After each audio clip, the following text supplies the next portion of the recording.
Hello and welcome to the Sunday edition of the Frontline.Army. If you haven't seen our show before, or you are just a browser, please go and have a look at the Frontline.Army. Sign up for our uncensored newsletter, and you can also catch this show on Patreon on The Real Truth 502. Let's get into this. I'm joined today by the wonderful Sarah Bills, DD Geopolitics. How are you, Sarah? I'm good. How are you? Absolutely fine.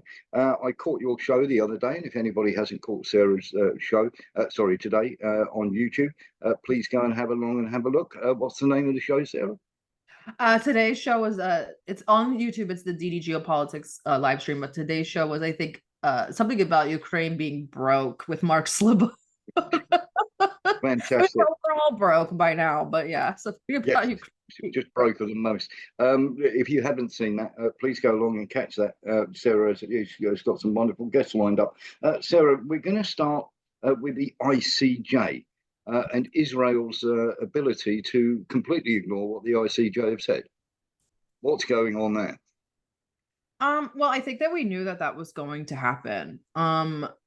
A lot of people are very critical of the ICJ, and a lot of people are very, very rah about the ICJ ruling. And I kind of fall in the middle to where I'm like, great, it's a wonderful PR victory for Palestine. And those do matter, as we've seen with the Russia-Ukrainian war, morale and PR victories, they do matter. And for this conflict, I think they matter even more than the Ukrainian conflict, because this is just such an emotional conflict. But the verbiage, if you read the wording of the actual, I was like, what is this? This is so vague. It's supposed to be vague, so it's up for anybody to interpret it however the hell they want.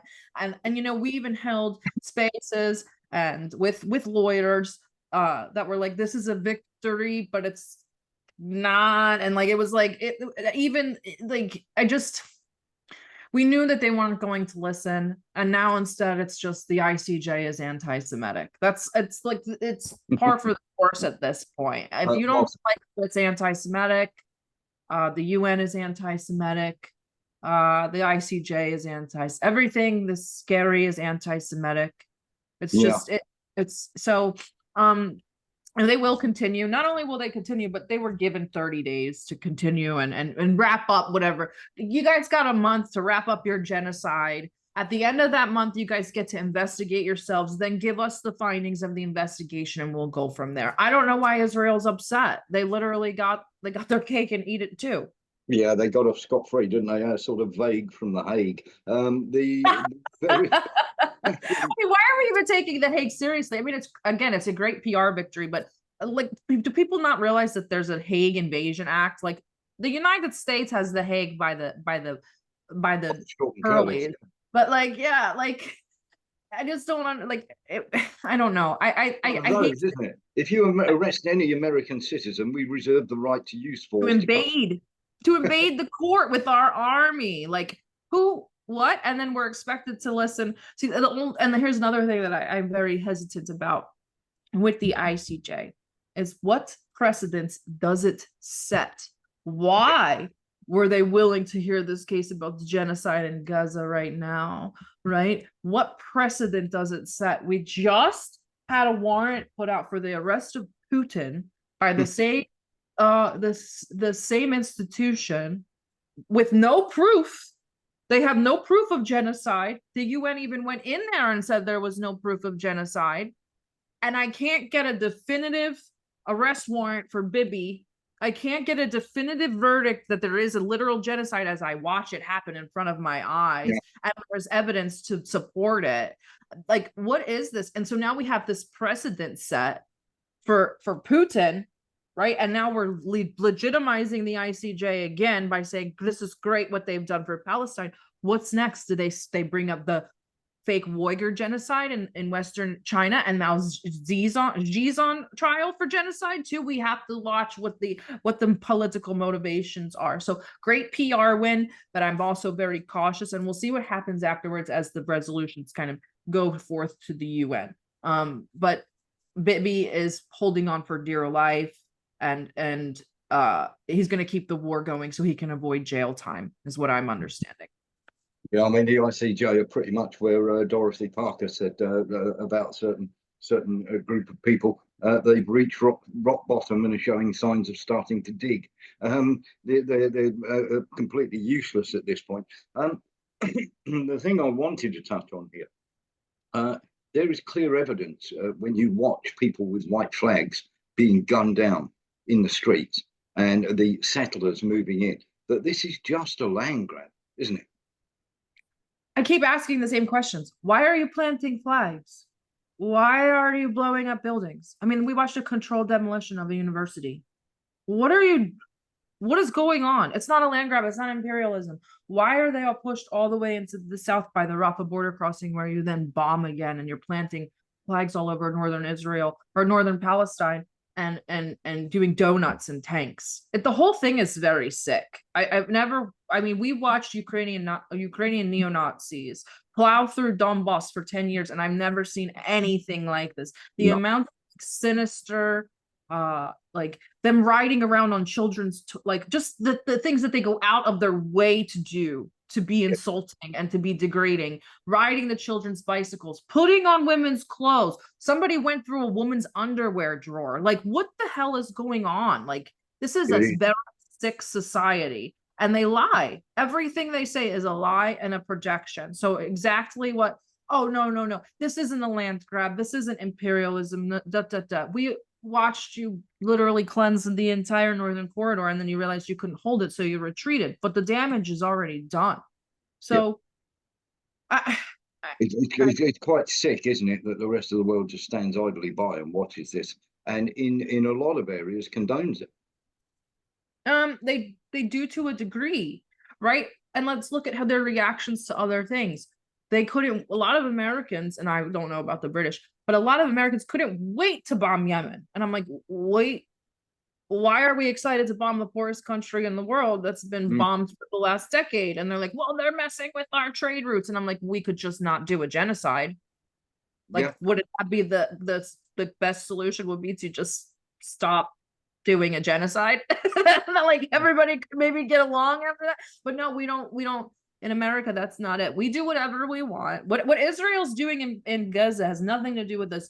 But the Houthis and Ansarallah and the Yemeni armed forces should be letting us through because we are in charge, or like or we have this weird privilege or something like that. And when you speak out against it, you're like, oh, well, I really don't think we should be bombing Yemen. And it's like, well, they get what they deserve, kind of thing. And it's just like, what? like, Where? well, how do they deserve it? In what way? Imagine if somebody came into your backyard, into your ocean, and started bombing, people in Puerto Rico and all the rest of it. How the hell would you feel? Yeah, or started unleashing in Hawaii. I mean, it's just not. You're all the same with the Isle of Wight over here in England. The fact that we're going to be fighting, and I think I dropped a message in your chat in your program. We're going to be when we're talking about the Middle East and everything. Ukraine and Israel are just warm-ups, aren't they, for the greater war in China in 4 years' time? Because the in Taiwan now, the pro-Chinese party got the most seats, but they lost the actual power because the coalition against them. But in 4 years' time, that's probably going to be a decisive win for the pro-China party. That's going to kick everything off, isn't it? And when you consider in the Philippines that they're rebuilding all the bases and ordering new types of submarines, is this? And I do mean to ask you because you've been on a carrier, you know what it's like to have done military service. Is this, as I think it is, everybody just limbering up and thinking we can't fight this war from 8,000 miles away against China? We're going to need Australia and we're going to need the Philippines and Japan. I hate to be mean to the Philippines, but what the hell? The Philippines in this colonial mindset. I've served in the United States Navy. It's literally like a good at least 30% Filipino. They are so colonized by since the 1800s by the United States, and before that Spain. And now they're allowing they've already kicked out the American bases once with their constitution, and now they're bringing them back in. While we have protests throughout the Middle East, people trying to get the American bases out of there. We have protests in Europe trying to get American bases out of there, and now the Philippines is like, bring the American bases here, make us a target for China. I don't understand the strategy. Or I think maybe the strategy may be, Sarah, that the Marcos gold really does exist, and it will be going back, and that Marcos will be able to get his hands on it at long last, as long as he goes along with what America wants. exactly. As long as you go along with what America wants, you'd have immunity. But you brought up the war with China. I the inevitable war with China, whether it's an economics or a social war, cultural war, whatever. There's a war with China on the horizon. We have what state is NATO slash United States going to be in when they finally decide to go to war? I mean, 4 years is not very long Yeah, for in terms of United States production. In terms of China production, they could produce a new country in 4 years. Like China creates a hospital over a weekend. But for the United States to get anything going in 4 years is not. We couldn't even get the Ford carrier out of port for a decade. So there's I just don't understand, and I don't foresee the Russian war ending no, before that. not going. So what state will NATO be in? You're either getting dragged into a proxy war with Iran, you're already in a proxy war with Russia, you've got Israel doing whatever the hell they want to do, and you have the audacity to say 4 years war with China. I Yeah. just don't understand the lack of self-awareness. It's kind of terrifying. It's a Washington bubble, isn't it? Where they obviously thought they were going to do whatever they liked, and it would be perfectly okay, and everybody would just lay down and roll over. We know for a fact. I mean, Sarah, you and I are sort of old hats at this, so we know full well that this Ukraine war is not going away anytime soon. There were lots and lots of people going, "Oh, Adiyika will be over by Christmas," and I think it was October. I was turning around and saying there is no chance of that happening. It's not going to be until at least the spring. The Russians are only going to move when they're ready to move, and it'll be the usual gradual wearing down. And we're also hearing a lot of nonsense talk about going to Kiev. The Russians have no intention of going to Kiev whatsoever. They want the Atol blast. They want Odessa. They want 150 mile exclusion zone. They don't want to be any nearer the Ukrainians than they possibly have to be. No, they really don't. I think that people are under like a very weird assumption because maybe because of the Russophobic propaganda that has always permeated our society, especially since World War II, of this idea that the scary Russian monster is creeping across the European continent, and Russia has already expressed really not even any interest in Western Ukraine. So to No, even like they're coming for France. It's like, well, why? I mean, why would they do that? They this don't is, even this is a NATO build-up, though, Sarah, isn't it? This is NATO just trying to drum up a reason to get involved, possibly, going, oh, well, if they go into Kiev, NATO will move in to make sure they don't go into Kiev. And that will probably happen anyway. But we've had lots of people coming out now. We've had Stoltenberg come out. We've just had our ex-British Prime Minister, Boris Johnson, the one who scuppered the peace deal and cost over 800,000 Ukrainians to either get killed or wounded, as a conservative estimate, coming out and saying people are fat and lazy and should be joining the military and fighting, and enlist in the military. Boris Johnson called people fat and lazy? Yes. Oh. Yes, have a look at your own. I'd have a look in the mirror if I were you, Boris. This is being pushed by British generals as well. And the mood of feeling over here is, you want to fight, you pick up a weapon and you go. We're not going. There is no taste, no appetite for this whatsoever in Great Britain. Well, I mean, you guys can't even keep your ships manned. So, I mean, I don't, Or and that's stop not an bumping insult. into I think it. it's great. I think it's great when countries are telling us we have issues with retention and enlistment.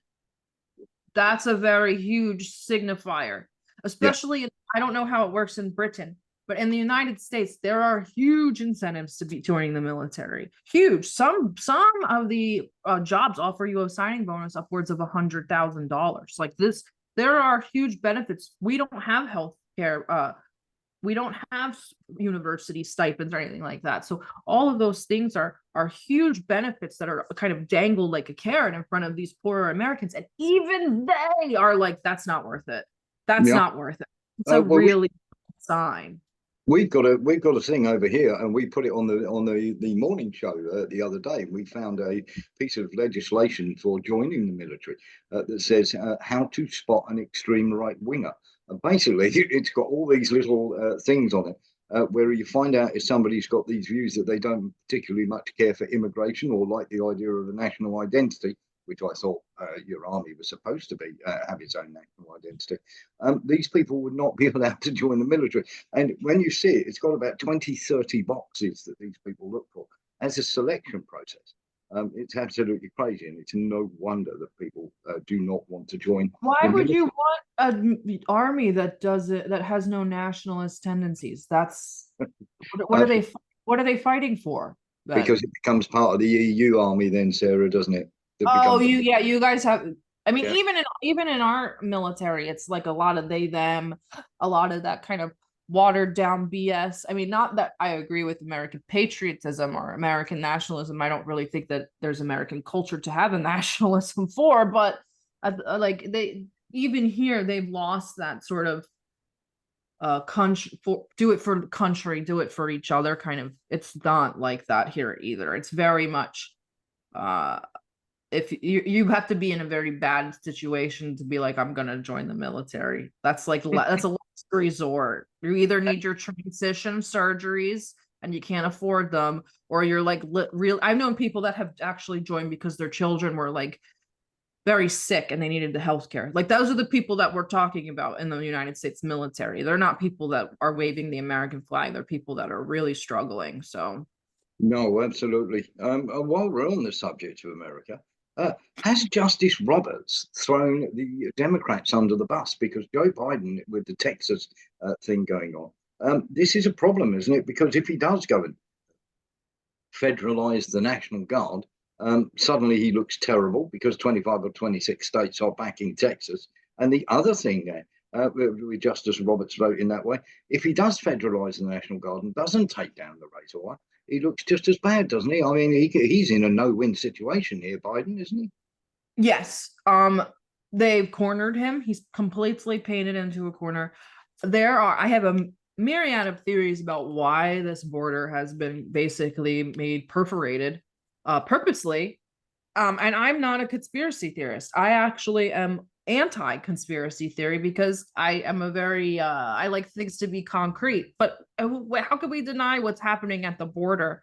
We're talking about 5,000 people a day with no assistance given to Texas, no advice, no anything. Nobody's down there to help Texas. What is Texas supposed to do with 5,000 immigrants a day? And why are they coming? And now I mean, you and I just talked for retention and enlistment issues. What does the United States military do? They're at the border telling immigrants you could get a citizenship. It's this easy. You're illegal right now, but I can make you legal. Why do you think there's so many Filipinos in the military? We have recruiting stations in the Philippines. They just put them along the southern border, and there's your military. Here they come. Let's move them all into the states that are likely to vote for Trump, and they can all vote against him. It's exactly. Let's move them into Texas, a traditionally red state. They did nothing about the exodus of Californians moving over to Texas that were turning Texas blue, and now they have an influx of immigrants that I don't know how they vote. That's not the point. But the point is that why are they flooding into the southern region, specifically Texas? Why does Texas feel like, and Texas is a state, for our listeners that don't know, Texas is a state that has a lot of state pride. They have their own like Texas patriotism. There is no other state in the country that loves itself more than Texas. So when we start, and they believe in their own sovereignty, a lot of them call it the Republic of Texas. It's a flag that flies higher than the American flag. It's the only flag in the country that flies higher than the American flag.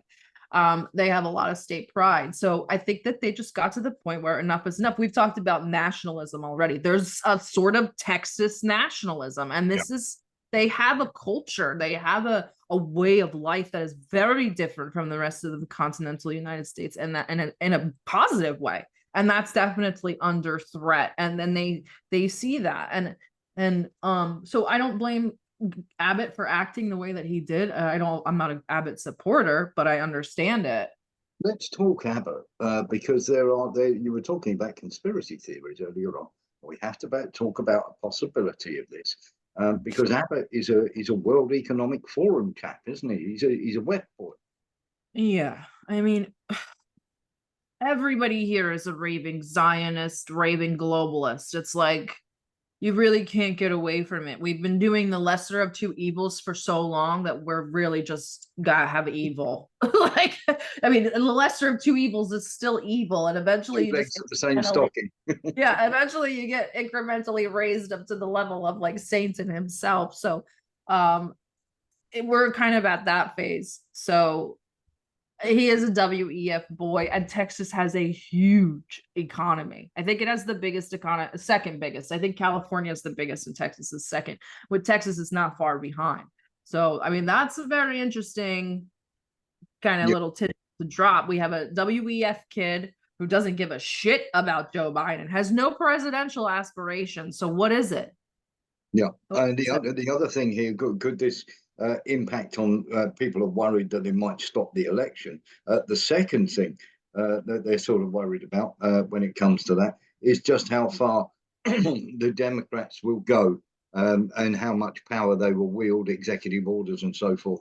Um, can you see that? I can't see that, but there are people worried that the amount of people that are flooding towards there suddenly are going to have exactly what happened on January the 6th, where they put instigators in there and suddenly blow this up into a conflict that shouldn't be.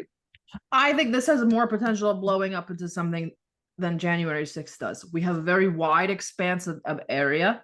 We have a lot of people that are going down there because they have their own grievances with the government that may or may not have anything to do with immigration. We have truckers on their way down there. We have conservatives on their way down there. Like, I don't, I think that this is a very, very serious situation. And with Powder keg. I think so. I think that in America, we tend to kind of play things off and be like, nah, it's not a big deal. I'll get taken care of. But I don't, I think that this is a very big, a statement in at least if it's not violent or there's no action, at least it's a very, it's something that we need to examine politically about why it's happening. Yeah, absolutely. But just run me through this because of the GOP, and I'm going to come on to something in a minute. I'm going to be with the GOP now, with the funding they want for Ukraine, and this obviously causes a problem. Because you've got McConnell and Graham on one side, and McConnell, we all know, is a lizard of the highest order. But you've got Vance and Rand Paul, and Vance seems to be doing quite well. Now, this makes it less likely that funding will come for Ukraine, isn't it? Given the results in New Hampshire, given the results that have already come in for Donald Trump and him winning New Hampshire quite uh, conclusively, this makes it less likely, doesn't it, that the GOP are going to agree to fund Ukraine? I think that there will be less funding, but I don't. I have you heard what Lavrov said recently? I agree. I don't think that even a Trump candidacy will repair the relations between Russia and the United States. Russia is done with the United States after their behavior Yeah. in Ukraine and now Palestine. They've said a lot about the United States' behavior in the Middle East lately. And Lavrov just straight out came and said it. Like even Trump Lavrov's a serious politician, isn't he? I mean, when he comes out and he says something, people listen. he's probably the most if he's one of the most if not the most respected FM foreign ministers in the world. He's respected amongst his colleagues, and he's respected amongst people that are just kind of into politics. Everybody loves Lavrov, and it's because he's sensible, but he also doesn't give a shit. Like he will tell you how it is, and that's why Maria Zakharova works with him, and they work so well together. It's because they neither of them give a shit, and everybody stops and listens when they speak. And he did say that, and I think that's very poignant. He's not he. I think he talks less uh nonsense than even Putin. I think he's very. I think Putin Right. does a lot of like sneaky little trolling, and I think that Yeah. Lavrov does it more out in the open. But I think that when he says something like this is important, and he's saying that even with Trump, I would say that's the most pro-Russia candidate out of all of them. Even with Trump, that will not repair the relations between the United States and Russia.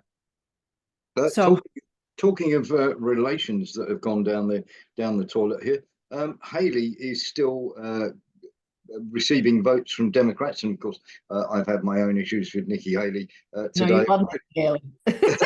a media team trying to get various journalists banned. But she keeps making these public comments on, and I think it's only fair as an investigative journalist, you're right to point out where she's made something, shall we say, an unfactual comment or an out and out lie.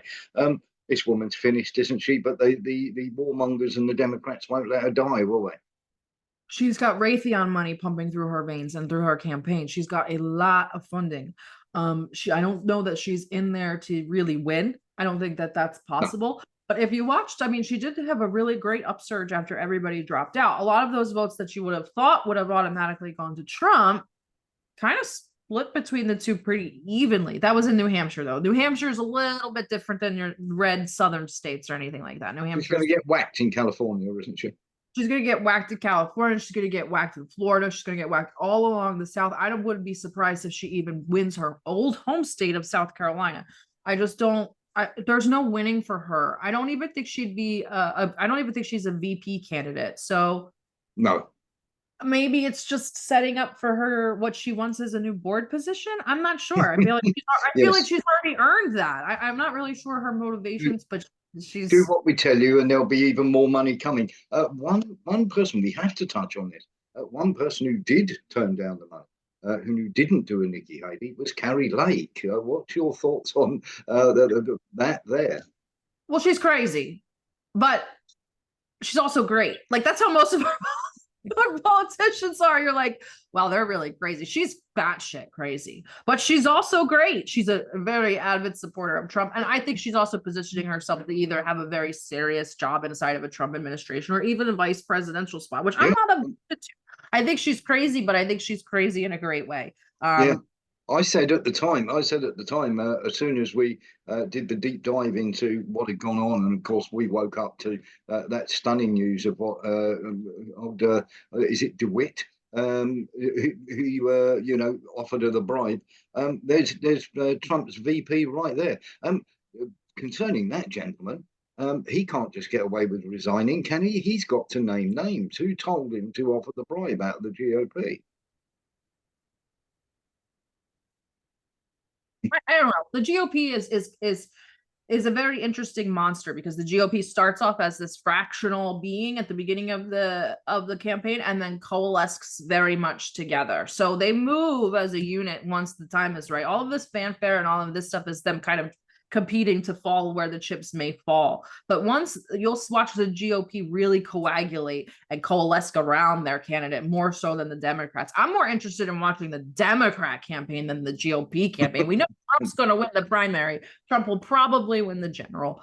But what's happening on the Democrat side? We have possibly a Tulsi Gabbard RFK Jr. ticket, which my mind is friggin' blown by that. Like, and then we have go for that, wouldn't they would, because people are easily fooled by this bullshit narrative that somehow Tulsi Gabbard, who serves in the military still, is anti-war. What like okay. And also an RFK Jr. who went from being a quizzical sort of normal person to a raving lunatic Zionist. And people in America don't see things like that. They see Tulsi Gabbard, she's a pretty woman. She said she's anti-war. She's kind of cool with most of the people we're cool with. She doesn't really like Ukraine. And then we have RFK Jr. Everybody says, oh, but he was like against the vaccine, so that's kind of cool. And then you're like, but he's a raving Zionist. Yeah, but that's like, we got to take the good with the bad. And it's like, no. that's the kind of, I'm more interested in that dynamic because the Democrats have been pushed so far to the right that they're actually to the right of Trump. Yeah. Talking of Trump, we have to cover the rather sordid tale of what's happened with Trump having to now pay $85 million. Now, I have a problem, please correct me if I'm wrong, because it seems that this woman was touched up in a department store dressing room. She couldn't remember anything about it. She couldn't remember the day or the date that it happened. She didn't scream at the time, and she never spoke up about it. And yet a jury found him guilty, had to pay money, and now he's got to pay even more money. Am I wrong here? She never screamed, never spoke up, couldn't remember the date or the day. Is this another Swedish Julian Assange? You know, it's always they always I hate this. I don't know her situation and I'm not speaking on her. I don't know her at all. I don't know what happened in the dressing room at the Macy's or whatever we're talking about, but they always parade women out at these times and it's just exhausting. And then they paint you into a corner where Warren, you're not even allowed to ask those questions. You know that? You can't ask those questions. You're not allowed to ask why now or why. Let me ask another one then, since I'm not allowed to ask those Yeah, you're questions. not allowed to ask these questions or else you're a misogynist or something. Well, let me be completely misogynist and ask you. It works out about $17 million a finger, doesn't it? It's insanity. I don't know how we what's the point? Like, what's the point of ordering $83 million in damages for something that happened in a Macy's department store? Maybe it could have been a dream for all we know.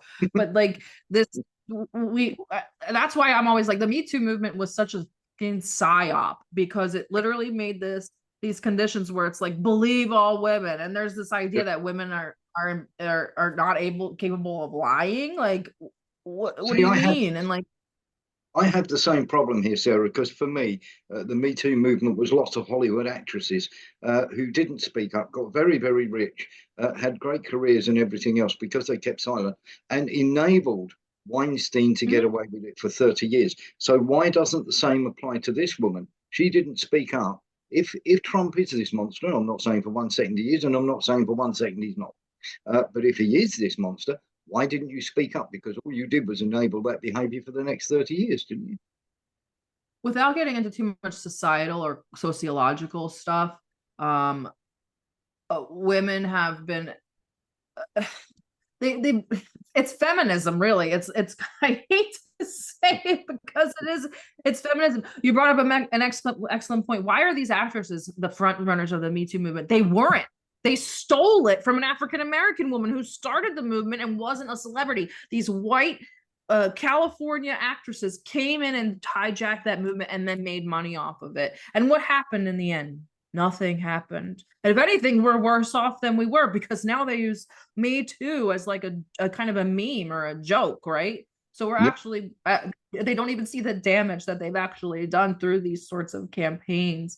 You And would have thought, wouldn't you? You would have thought if the Me Too movement actually had any guts about it and had any relevance whatsoever, they would have been fully behind getting the WHO doctors who raped all those women in the Congo, and the WHO are paying them out less money than the actual rapist earned in a day. Where were Me Too there? You know, while the WHO doctors women's rights only matter when they're able to use it as a political weapon. Why do you think I'm supposed to be caring about women's rights in Iran, but I'm not supposed to care about the women being sterilized in Israel? I mean, it's very telling. So it's like these worthy victims and these women in the Congo. There's no women in Africa that we care about. Come on now. We care about the women who are well off in LA, and then these women, these random faceless women in Iran that nobody knows anything about that I'm supposed to go to war over, or the women in Xinjiang who are being persecuted by the Chinese government and all of this stuff. And the women in Russia, but the Ukrainians treat women just great. Like it's only used. That's why they've ruined it. That's why it's ruined. That's why people have questions when you're exactly what you said. Why aren't I hearing about a Me Too movement for the people that are raped by the UN throughout Africa and the Balkans? There's no I Me mean, Too. we are talking about women who, on regular occasions, for lots of money, shed their clothes for millions to overlap in films, aren't we? What about the actual women who really are getting, who don't want their bodies exposed to anyone, and certainly don't want to be touched by some guy, and the WHO, for instance, just papering over that? Why wasn't Me Too or somebody doing something about that rather than women who shed their clothes on film for millions to overlap? This is double Because standard. it's all run by the same friggin' people. It's all run by globalists and Zionists. It's all the same bullshit. Like all these George Soros, like whether or not he's involved, we'll just call it what it is. But all these globalist bullshit campaigns that are really just used as political weapons to topple countries or to denigrate other countries or other people, other men that are powerful and whatnots and what have you. And it took all of the power away from regular everyday women. Look at Yeah. it now. Like you even try to talk about like that offends me, or I don't want to be touched like that or anything like that. There's a pendulum that swings the other way. That's, well, Yeah, look I with always, all the it's like it's so yeah, I it's a always very have two answers for people who say I'm offended. I normally turn around and say I'm offended that you're offended, or I turn around and say I get that you're offended, but I'm still waiting to hear what your point is. well, they put this onus on men for their behavior, which is fine. I understand that, and they're responsible for their own behavior. But when are we going as women going to talk about how we've destroyed our own power? Like we've allowed it to get away from us. When you stop being this is going to sound so sexist. Oh well, when you stop fitting into gender roles, and when you stop being like a woman, and you stop like uplifting men that are acting like men, you have this kind of sociological collapse. That's Well, you do exactly. because nobody wants to protect you anymore because everybody's No. fearful of that. Yeah. And like and it goes both ways, uh there's sometimes women have to act masculine because the men in their lives don't act masculine, or maybe they just have other stuff going on. And then there's other times where it swings the opposite way. So we have a real issue with gender roles in this country. We but we don't need to get into the they them and all of that. No, no, that's probably why divorce across Western But Europe we is see things like this massive stuff doesn't increase. exist in places like Russia. There's not this huge rape culture in places like China, places like Russia, places that have customary gender roles that don't allow this pornography all over the place, and LGBTQ stuff all over the place, and all of these things, they lend to the degradation of As society. Like Putin trolled the West just this week with the LGBTQ, uh, which was quite amusing. But Putin's quite. the people showing their genitals, that That's the one, yeah. Getting back to people showing their genitals and putting their oh, fingers where they shouldn't. Talking of Donald Trump here, this he's very much now going to. I mean, short of them starting a world war or cancelling or cheating in the. He's the next president of America, isn't think so. I don't think that much changes. I just think like the first for the population, I think the overall mood will change, but I don't think that much changes in terms of foreign policy. That's why I tell people, I'm an analyst. I'm very much more into international politics, and a lot of times they ask me about United States politics, and I'm always like, I don't know anything because I don't care. he? And the Yes. reason, all this stuff I learn is for this show because you guys but I'm like, I don't really care about American politics because no matter who gets elected, is the foreign policy going to change that much? Not really. Not I mean, really. the domestic policy will change a little bit. Um, That changes, but um, I have nothing. I've got a massive question for you here, Sarah. Um, Given what's going on in Texas, will now Abbott be claimed? Will they claim? Will the White Hats claim him as one of theirs? And will the White Hats suddenly come out of the woodwork and start rescuing America?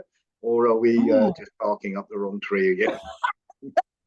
somebody needs to go rescue the Texans. I don't know who, but I'm very like it's kind of just started and it's kind of still getting its bearings about it, but I don't know if anybody has the guts to actually insert themselves into this Texas USA kind of conflict. If there's people saying send us Su-35, like send us some planes, and I'm like, but I don't know. I really don't know. I'm very curious to see what happens. And you see this complete divide of the red state governors who are now all like, we support Texas, we support Governor Abbott. And I'm like, wow, Yeah. this could really get out of hands pretty quickly. But it depends on who the influencers are. Maybe Russia will intervene. Who knows? Maybe Yeah. China try to start arming Texans.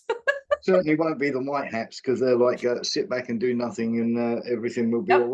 right. The other thing that we have to discuss here, don't we, is the likelihood of Biden weaponizing this to make even harder laws and crackdowns on states, doesn't he?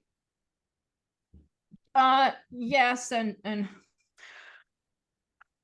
Again, like I said, Texas is its own kind of entity. So if they did try to crack down on Texas, you'd probably see some sort of like uprising. Um, Biden's in his twilight year. I don't think that he's in a place to make any political moves, permanent political moves.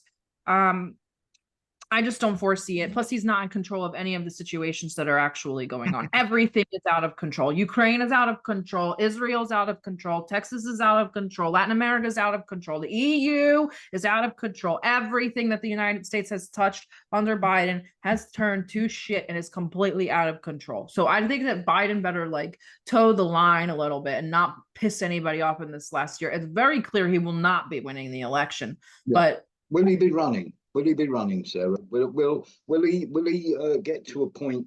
He will not campaign. He already said they already basically said Are we at a point where he's going to drop out after it's been decided? And then, of course, the Democrats get to name their own person, if you like, cheat so that they can't have a debate. That's possible. I mean, he's not coherent enough to campaign and he's not coherent enough to run. And that's just not a joke. That's the fact of the matter. We have watched the way that Americans or Democrats do behave in their own primaries, and they cheat they cheat on themselves. They cheat so badly. So that's possible, kind of like get him to like Weekend at Bernie's, like just get him to the House and then we'll figure it out from there. Yeah. I don't think that they'll allow RFK Jr. to win though. No. Fantastic. Sarah, thank you so much. We've run out of time. I just want to say, if you haven't seen this show before, please go and sign up to our uncensored free newsletter on the frontline.army. Also, go and check us out on Patreon on the Real Truth 502. Sarah, where can people find you on your social media? Everywhere. Twitter at DD Geopolitics, Substack at the same, YouTube at the same. I think we're on Rumble, BitChute. I don't even know. We're everywhere. Just go to ddgeopolitics.com or come visit us on the Twitter. We put all of our reminders, and we will have Scott Ritter on Wednesday. So that's our big show coming up. Fantastic. Sarah, once again, thank you for joining us. For all of you out there, have a great weekend. And for the time being, it's goodbye from me. And me. Goodbye.